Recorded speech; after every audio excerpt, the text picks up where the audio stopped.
Her Excellency Arikana Chihombo Rikwao, this is a surprise to you, but she will be coming in just to have 2 minutes of a chat with us before she's very, very busy on the campaign in the US, but she says she will be coming through. So when she comes in, we will break and a couple of minutes to talk to us before she can go back, and then we will continue, okay? Hello, Excellency. Yes, hello, my brother. How are you, Advocate? Thank you very much, Excellency. Thank you for having me. Good afternoon. Children of Africa. Good afternoon. Good afternoon, Madam. Excellency. So good to see all of you. Good to see you. Thank you very much. We are honored to have you. Surprise to us. No, thank you very much. Thank you for surprising me and inviting me. This is such an important gathering, especially when you are bringing together our youth, the future of Africa. I wanted to thank Advocate Ababrese for all the wonderful work that he is doing on the continent. I also wanted to thank all the leaders of the various COSUA chapters of the continent. On behalf of your elders, the elders of Africa, I want to take this opportunity to apologize to all of you, African youth, to you, in a worse shape than it was when we found it. However, I do know one thing, that if we were to come together, us, your elders, and you, our youth, with your intelligence and your energy, together with our wisdom, we can turn the corner, we can make magic, we can rebuild our Africa and bring Africa to her former glory. You all know very well, as our youth, that you are our future.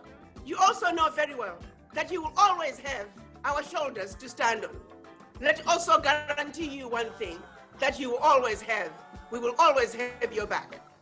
The reality and the truth on the ground is, our Africa is the richest continent on earth. As such, it attracts greedy people from all over the world. What is needed and what we have failed to do for centuries is to stand up and defend our turf. Instead, we have allowed the colonizers to systematically demoralize us, to systematically brainwash us, to systematically believe that everything African was undesirable and bad, and that everything to do with them is better and more desirable. Sadly, we have fallen into this trap where we are forever trying to look to the West for whatever they have as if it is better. We are all beginning to find out that the grass is not greener where they live.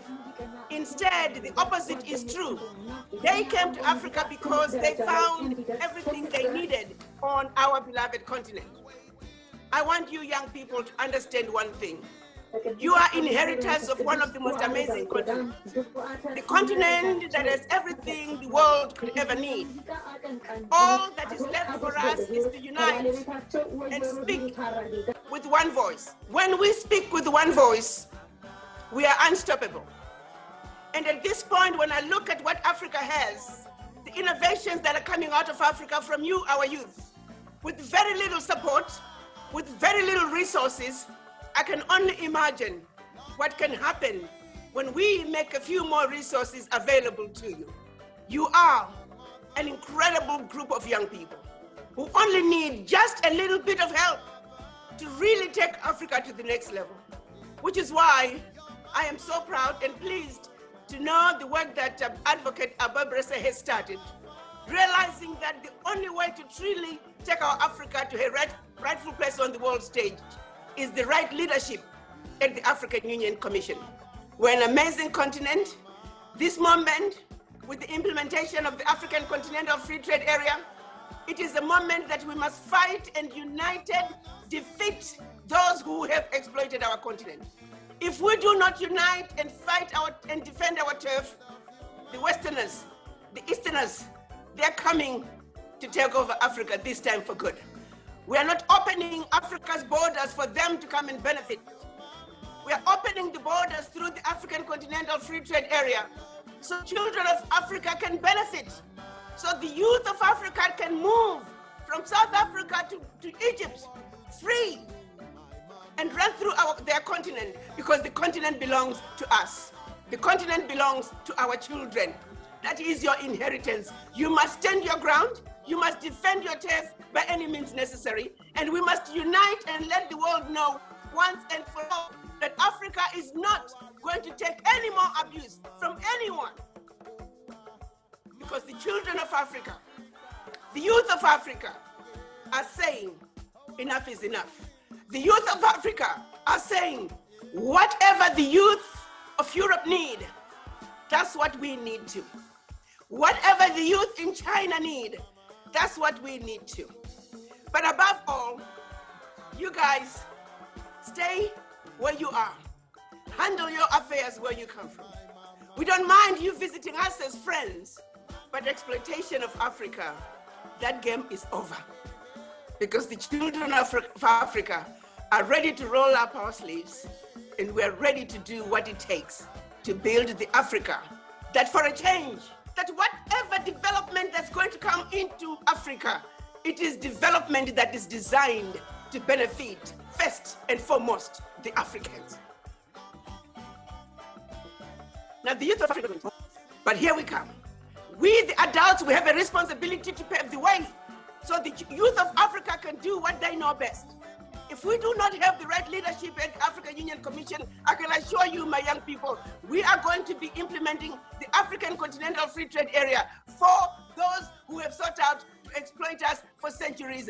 I am going to join hands with you and say, no, enough is enough. Enough is enough. We will no longer be exploited. And that is the army that Advocate Abobrese is building. And that army is going to go all the way to victory. That military is going to be victorious. I know so, because the youth of Africa are some of the most beautiful, intelligent, sophisticated, highly adaptable, and totally indestructible. All they need is our shoulders to stand on. All they need is for us to have their back. And all they need is for us to pave the way so they can walk the walk. The right leadership at the African Union is going to deliver just that. I thank you. Thank you very much, Your Excellency. Thank you. And thank you for taking time off your busy schedule. Okay, you are in the US now, so I should say schedule. Thank you very much for taking time off your busy schedule to be with us. Thank you for the inspirational message that you have for us. And we will leave you to continue with your the important assignments. We know that over there in the States, you are also very actively, raising awareness, joining up with the campaign of the Biden-Harris campaign and all that. We wish you every success over there. But very, very soon, we're going to have you here with us in Africa, and we're going to tour all the 55 countries of Africa, with COSUA, hand in hand with you. So we're going to make the paradigm shift right there at the helm of affairs at the African Union, and you can count on COSUA and all of us here to be with you hand in hand to bring the kind of hope that Africa needs with a united Africa. Thanks very much, Your Excellency, once again. Thank you all so much. Thank you. Thank you, thank you. Enjoy your deliberations. Okay, so the catchword is Arica for Africa.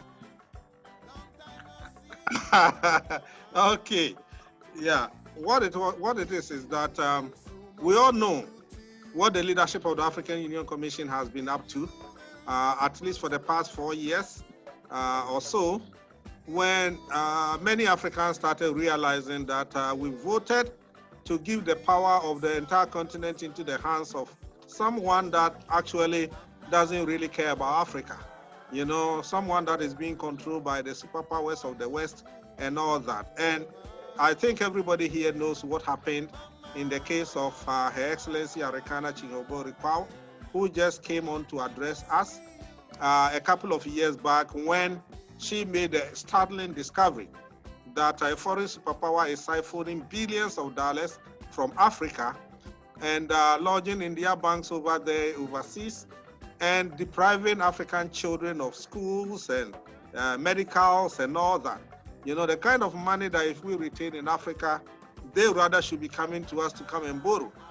And she, you know her, you just heard her. You know, she is not the type that will see something like this and keep quiet. So she went all over the place and blew it up. She had to sacrifice her job for coming out to defend Africa.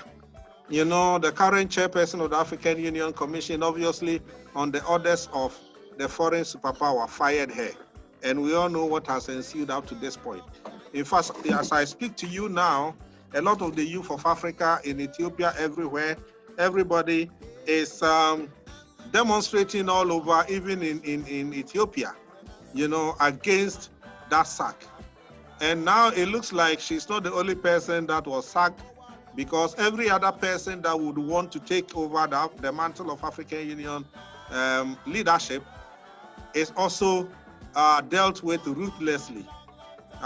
We just had a situation in Ghana where the vice chairperson of the African Union Commission, that we COSUA, a lot of our COSUA leaders here have met with him.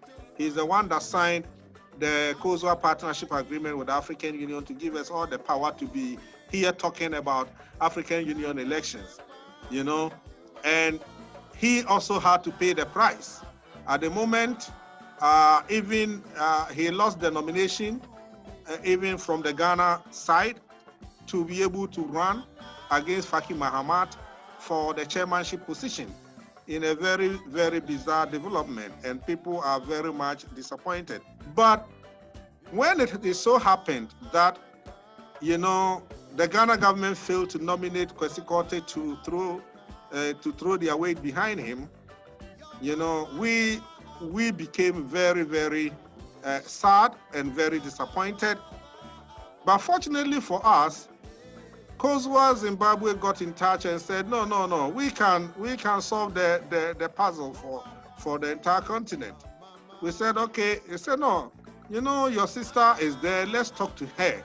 Because even though she's virtually left Africa and, you know, pursuing other things in the States, with the things that have happened, you know, if we talk to her, maybe she will come back and want to come and salvage something for the continent.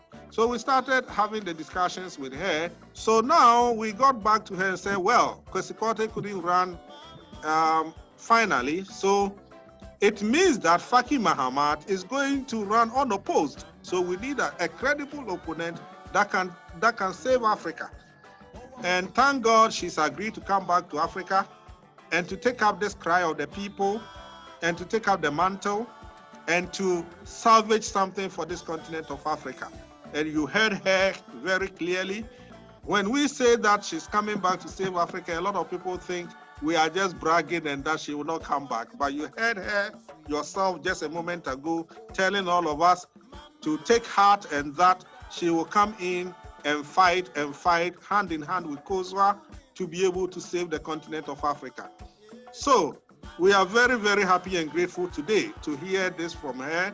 And we also know that another brother of ours, we have, you know, COSUA Kenya on the platform right now. And she suggested that, look, if I am running for the chairmanship, you can be sure that our opponents are going to do everything they can to shut us down. But if we can get SADC and East Africa together as one bloc, it will be very, very difficult for them to defeat us. So in our deliberations, she suggested that, look, if we can get our brother PLO Lumumba from Kenya, who is another firebrand, to join up with us on this campaign, so that she runs for chairperson, Lumumba runs for deputy chairperson, that united force will be very, very difficult for anybody to break down. Okay, so the catchword is Arica for Africa, Arica for Africa, Arica for Africa.